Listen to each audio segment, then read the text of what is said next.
लगातार एक्सक्लूसिव का सिलसिला, एक्सक्लूसिव के जरिए बाजार में कौन सी चीजें, इकोनॉमी से जुड़ी कौन सी चीजें जो कि आपके लिए जानना जरूरी है, वो भी लगातार हम आपको बताते हैं। हमारे संवाददाता लगातार अपनी एक्सक्लूसिव रिपोर्ट्स लेकर आते हैं। ऐसी एक एक्सक्लूसिव रिपोर्ट लेकर समीर हमारे साथ जुड़ गए हैं। स्लीपर वंदे भारत को लेकर BHEL टीटागढ़ के लिए एक अहम खबर है। सारी की सारी एक्सक्लूसिव जानकारी जानते हैं समीर दीक्षित से। समीर, आप बताइए।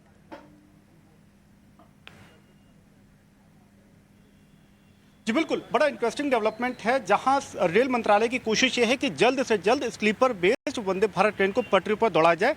इसके लिए उन्होंने बाकायदा 2023 में एक टेंडर अवार्ड किया था भेल और टीटागढ़ रेल सिस्टम को।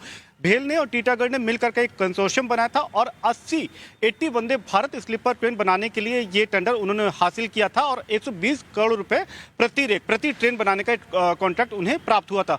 और उसमें एक शर्त ये थी कि साल 2029 तक उन्हें ये sleeper based Vande Bharat train बना करके रेलवे को सौंपनी है। लेकिन पेच ये फंस गया था, क्योंकि जब उनको टेंडर मिला था तब ये डिस्कशन स्टेज पर था कि ये जो ट्रेन होगी इसमें सिर्फ 16 कोच लगे होंगे, 16 कोच की ये ट्रेन होगी।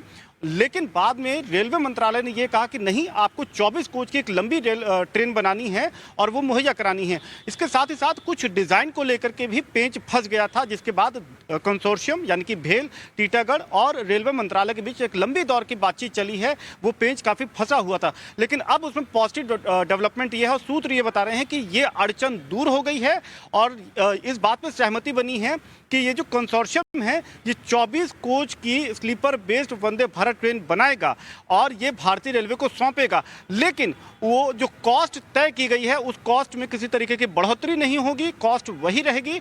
हालांकि रेलवे मंत्रालय ने ये ज़रूर उनको एक रिलैक्सेशन या रिलीफ दिया है कि जो पहले शर्त ये थी कि उनको साल 2029 तक ये ट्रेनें देनी है, अब उनको 2 से 3 साल की छूट या एक तरीके से एक्सटेंडेड टाइमलाइन दी गई है। तो वो ये जो ट्रेन उनको बनानी है उसमें डिज़ाइन में कोई बड़ा फेरबदल नहीं किया गया है, लेकिन कोच का जो कंपोजिशन है, जो ट्रेन में कितने कोच होंगे वो तय होगा कि 24 कोच की बनानी है। और ये जो नियम जो भी थे उस पर पूरी तरीके से सहमति बन गई है और ये ज़रूर एक भेल के लिए, टीटागढ़ रेल सिस्टम के लिए राहत की बात है कि कम से कम जो भी दिक्कतें थी वो दूर हो गई हैं और वो अब पूरा ध्यान केंद्रित कर पाएंगे मैन्युफैक्चरिंग पर।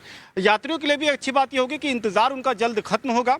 हालांकि जो टाइम फ्रेम है काफ़ी लंबा फिलहाल नज़र आ रहा है, लेकिन इसको अब एक्सपेडाइट करने की कोशिश की जाएगी और ये कहीं ना कहीं IRCTC को भी फ़ायदा देगा आने वाले वक्त में, क्योंकि अल्टीमेटली जो रिजर्व्ड टिकटिंग सिस्टम है वो IRCTC के पास में ही है। तो एक तरीके से ये जो पेंच के दूर होने से इसमें सभी लोगों के लिए कुछ ना कुछ राहत की बात निकलती हुई नजर आ रही है। लेकिन सबसे इंपॉर्टेंट ये है कि भेल टीटागढ़ रेल सिस्टम जो कि कंसोर्शियम है, जिनको 80 sleeper based Vande Bharat train बनाने का जिम्मेदारी सौंपी गई थी, वो जो उनके सामने दिक्कतें थी उसको अब दूर कर लिया गया है और अब वो पूरा अपना फोकस मैन्युफैक्चरिंग कैपेसिटी को बनाने बढ़ाने पर केंद्रित कर पाएंगी।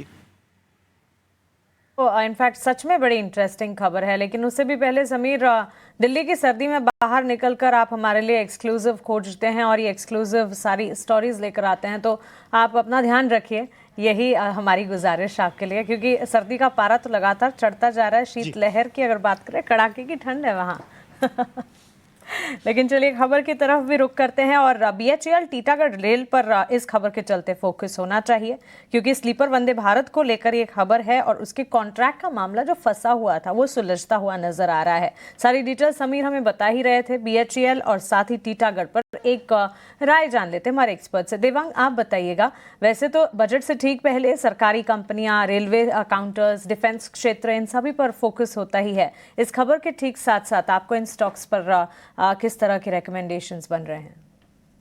तो जहां तक बेल की बात करें, ओवरऑल जो भी स्ट्रक्चर है कंसोलिडेशन रेंज में हमें देखने मिल रहा है। पास्ट फ्यू डेज हम देख रहे हैं एक रेंज में चल रहा है, तो अराउंड 227 इसके ऊपर अगर स्टॉक निकल जाए तो एंट्री की सलाह रहेगी। यहाँ पे सपोर्ट की बात करें, 215 का सपोर्ट है बेल के लिए। जहाँ तक टीटागढ़ रेल सिस्टम की बात करें, ओवरऑल जो स्ट्रक्चर है डेफिनेटली थोड़ा करेक्शन देखने मिला है, बट जो प्रीवियस सपोर्ट था वहां पे हमें देख रहे हैं कि स्टॉक वहीं पर ही आके एक सपोर्ट ले रहा है, वहीं वहीं एक कंसोलिडेशन हमें देखने मिला है। तो यहाँ पे एक रिस्क ले सकते हैं, एंट्री ले सकते हैं। 1070 का एक स्टॉप लॉस रखना होगा, वो स्टॉप लॉस से इसमें एंट्री की जा सकती है अराउंड 1180 1190 तक के टारगेट के लिए।